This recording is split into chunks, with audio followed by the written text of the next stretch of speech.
Sonic the Hedgehog is a series that seems well suited to the idea of racing games. The main character is a super fast hedgehog, and many of the mainline games center around controlling and maintaining speed. It's no surprise then that multiple different racing game concepts have been attempted over the years. The concept that one might gravitate towards, an on-foot racing game pitting each character's speeds and abilities against each other, was attempted on the Sega Saturn with Sonic R. If you meet the game on its own terms, it's an okay time, but it's largely unbalanced, a bit clunky, and fairly short. Being tied to an unsuccessful console seems to have sealed the fate of the concept, as a 3D on-foot racer has never been attempted since. From what I can tell, Sonic Riders on PSP is a 2D on-foot racer with more platform-esque level design, making it the closest to its successor, but I can't say that with any real certainty since I never owned a PlayStation Portable. The most common racing game for Sonic has, oddly enough, been kart racers. This started all the way on the Game Gear with Sonic Drift, and the concept has lived all the way to 2019 with Team Sonic Racing. TSR is more or less the third installment of the Sonic and Sega All-Stars racing games, albeit one that removes the Sega All-Stars and scraps the vehicle transformation idea from Transformed. I think it's incredibly rote to criticize the idea of Sonic ever getting in a car and racing. That idea has a certain elementary school playground energy that ignores that A, Sonic is all about fairness and friendship, so he'd be fine getting in a car to even out the playing field and prove he's still the fastest. And B, Sonic is a video game series that can change its characters to be werewolves, Knights of the Round Table, or really into sports team. It's not a fundamentally terrible idea to put Sonic in a car for a racing game. Where I think the idea does deserve criticism is in its pursuit of becoming a competitor to Mario Kart. I think that's foolish for a couple reasons. Firstly, if you want to take a swing at the golden standard of kart racers, you gotta bring more to the table. All-Stars Racing Transform probably comes the closest to that given the whole transforming vehicle concept, but even then I'd rather just be playing Mario Kart. Secondly, while I think vehicle racing can fit the Sonic series, I don't think kart racing does. You really want to tell me that Sonic, the character who's all about going fast and maintaining momentum, is on board with automatic transition and drifts that work at a press of a single button? I don't believe this is true for even a second. If Sonic is a car guy, then he's a stock car guy, or a Formula 1 guy. Sonic has opinions about manual transmission, and he takes drifts knowing full well that he will spin out and crash if he executes it poorly. The ideal Sonic car racing game isn't Mario Kart, it's Daytona. Sega, please, I am begging you, if you're going to keep putting Sonic in a car, then you need to get the Daytona team on this so I can have more Daytona in my life. Call it Sonic and Sega Classic Racing if you have to, but please, please, give me an excuse to be an annoying racing wheel chick. I got a little off track there. Back to, Sonic racing games. I think there's a case to be made for both of the racing game concepts I brought up. On-foot racing games seem to be the most in character for the series, so doing another Sonic R concept with more time and effort could lead to an interesting experience. As I said before, car racing games aren't inherently out of character for Sonic, but perhaps there needs to be a reevaluation of the kind of car Sonic drives. If I'm being honest though, neither of these ideas really inspire a lot of enthusiasm in me when I think about Sonic racing games. It's not really their fault. I guess I'm just hung up on my first love.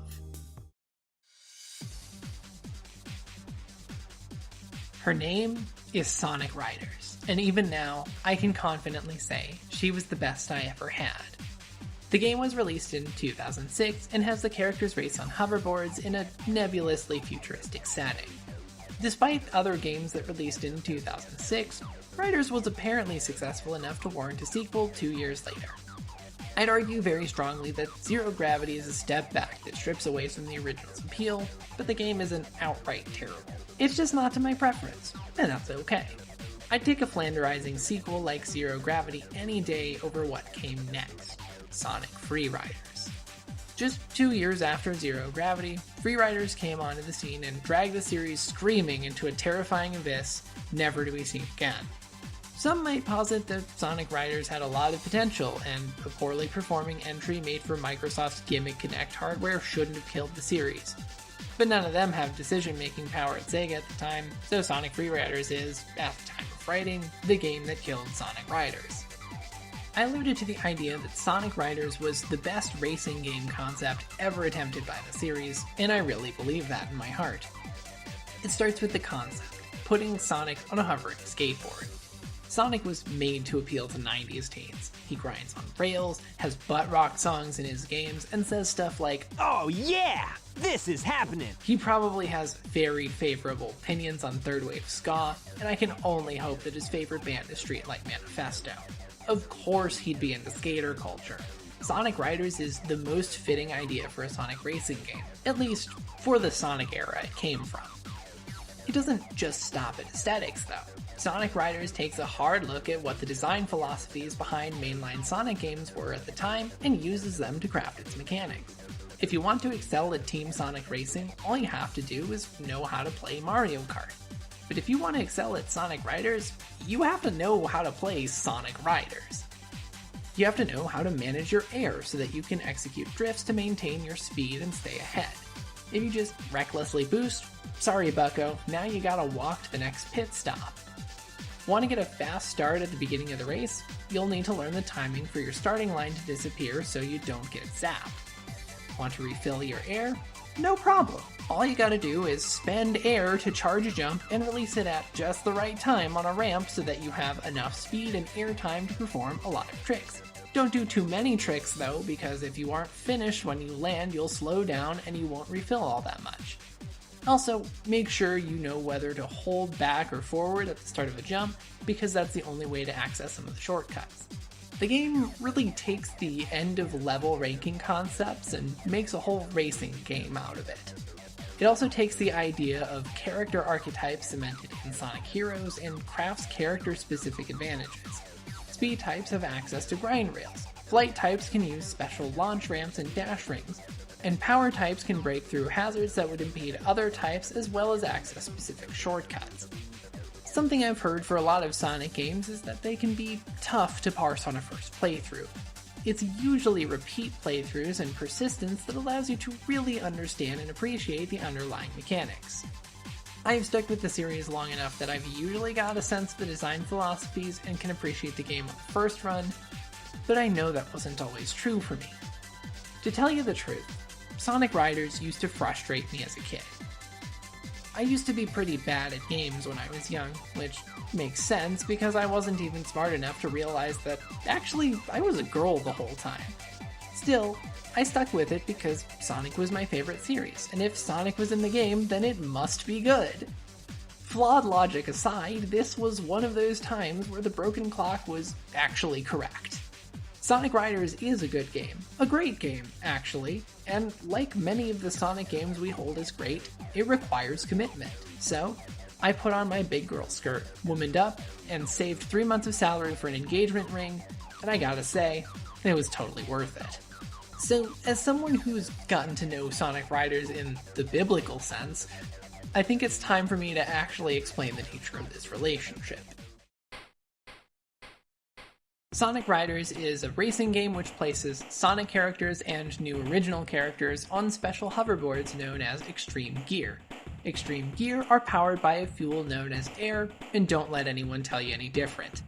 Air is slowly expended over time, and you need to spend large chunks of air in order to perform drifts around tight corners, charge up jumps, and boost to maintain your speed. Running out of air forces your character to pick up their board and huff it on foot, significantly slowing them down. Air management is crucial to performing well, so it's important to know how to top off the tank. You can fully recharge at pit stops, but this is not recommended because they bring you to a complete stop and take a little while to fill you up. There are also item boxes that sometimes contain air refills, but they sometimes also just contain rings or some other less frequently seen items. The main methods you'll use to keep your meter filled are tricks and gimmicks. You perform tricks by jumping off ramps and pointing your stick in a direction to start a stylish move. Chaining multiple tricks together increases your rating, thus giving you more air and a burst of speed, but landing before a trick finishes slows you down and doesn't yield much air. Gimmicks are stage-specific spectacles that require you to rapidly rotate the control stick to finish the animation faster and refill your air. Gimmicks are also the shortcuts accessible to specific character types. Grinding on rails, flying through dash rings, and breaking hazards all refill your air, giving you even more incentive to seek out these shortcuts. You can collect rings during a race to level up your character, which increases your air capacity and the power of the attack your character performs if they touch another character while boosting. You have to be careful though, because getting hit by any attack causes you to lose your rings, sending you right back to level 1. Boosting also comes with its own risks because it creates turbulence that characters can ride to more easily catch up with you. Turbulence can be annoying when you're not in the lead, since it can sometimes railroad you into an unhelpful path. Pressing both the drift buttons while in turbulence will allow you to escape. Some ramps also allow you to access higher, faster paths, which is done by holding the control stick either forward or backwards after releasing a charged jump. Holding forward gives your jump more lateral distance, allowing you to reach paths that are further in front of you, and holding backwards gives you more vertical height for paths that are closer but high up. The direction you need to hold depends on the shortcut you're accessing, and some tracks will require you to do distance and height jumps at different times. As you can see, there's a lot of mechanical depth within the game. Unfortunately, Sonic Riders isn't great at tutorializing. There's an in-game how-to-play video, but it doesn't explain as much as it should. The story mode, mission mode, and racing mode all kind of just assume you have a base-level understanding of the game. I think it's great that the game has a bunch of depth to make you earn your speed, but it's not great that the game is almost allergic to explaining itself. And this is probably why Zero Gravity pares things back a bit. Rather than doing a better job of explaining the mechanical depth, Zero Gravity opts to simply make things a bit more shallow. I'm not a fan of this approach. Sonic Riders is stylish and satisfying, and I regularly get the itch to pick it up again, partly because of how much time I spent learning the game and appreciating it. By contrast, my original playthrough of Zero Gravity's story was fairly quick and painless, and I never found the same kind of depth to motivate me to come back to it. I thought of breaking out my Wii U to play it and record some footage for this video, but I never actually did because I preferred to spend my time playing the first game. I think there was a lot of potential to this game that deserved to be seen by a wider audience. And I think moving forward from Zero Gravity without the pitfall of Free Riders wouldn't have given the series much longevity.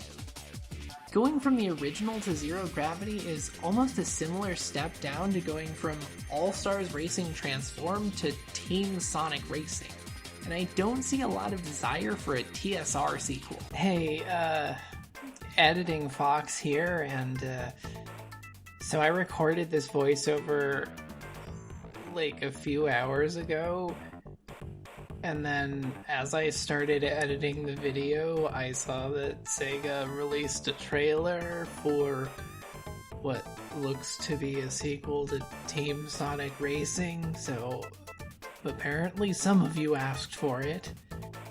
Yay! I know I said I'd prefer a dozen Flanderizing sequels to the early Grave that Riders got, but maybe I don't actually prefer that. I don't exactly like the idea of Sonic Riders slowly becoming stale and fading away, giving rise to endless videos about whether Sonic Riders Mobius Leap or Sonic Riders Quantum Strip was the game where Sonic Riders became too casual.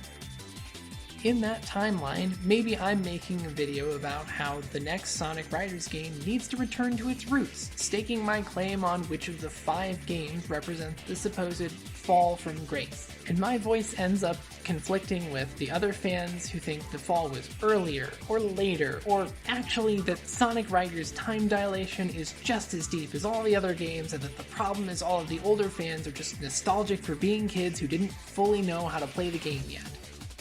I'm glad I'm not in that timeline, because in this universe, I get to say, I want SEGA to remake Sonic Riders. I think the game was unceremoniously killed off, and the solution to making a good Sonic racing game isn't to chase the success of Mario Kart or Fall Guys. Sonic Riders had a very good foundation with solid mechanical depth, but there are some major issues that need to be addressed if Sonic Riders is going to have a real chance of success this time. First things first, the game needs to actually teach you how to play it. Don't put a how to play video inside an extras menu. And especially don't make a how to play video that doesn't explain how to play very well. Instead, put an optional tutorial mode in the main menu.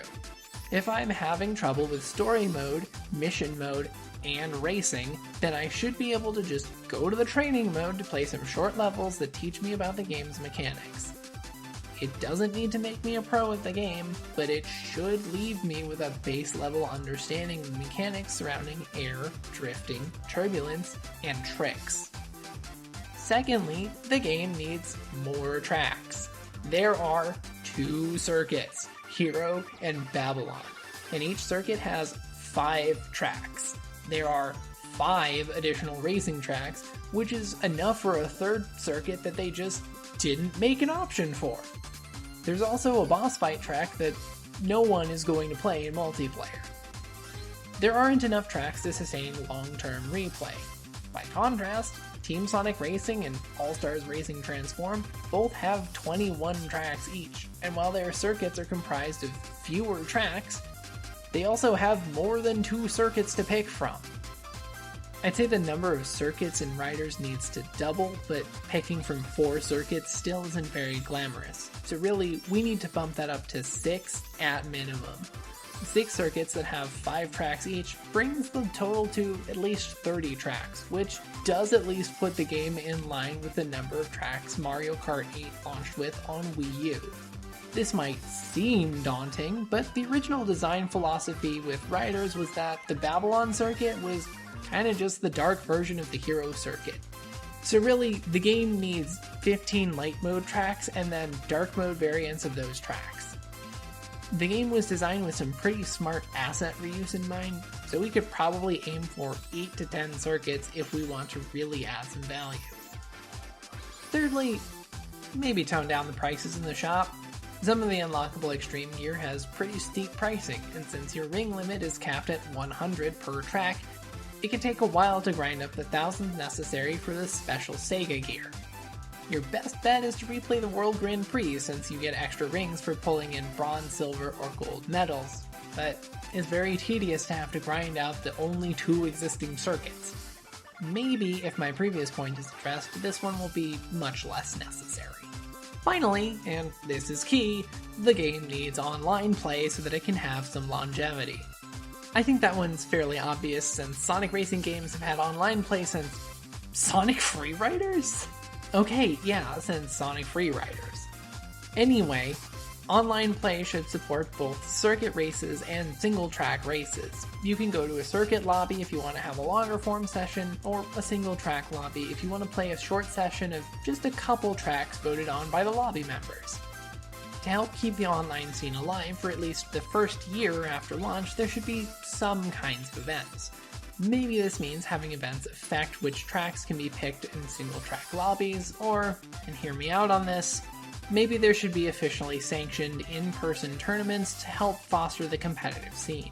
If the game had semi-annual tournaments, it would grant the game some longevity from sustained marketing on social media, announcing tournament dates and details, as well as on Twitch and YouTube through official SEGA tournament streams.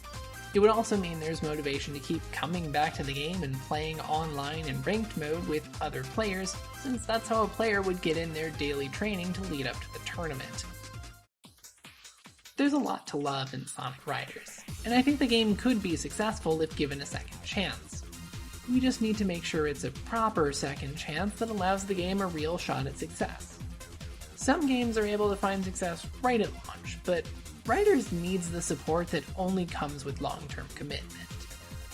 That's all I have time for with this video. Thank you so much for watching, and I hope you'll watch again in the next video. Until then, I'll be in the Metal City, straight up riding it, and by it, well, let's just say, my extreme gear.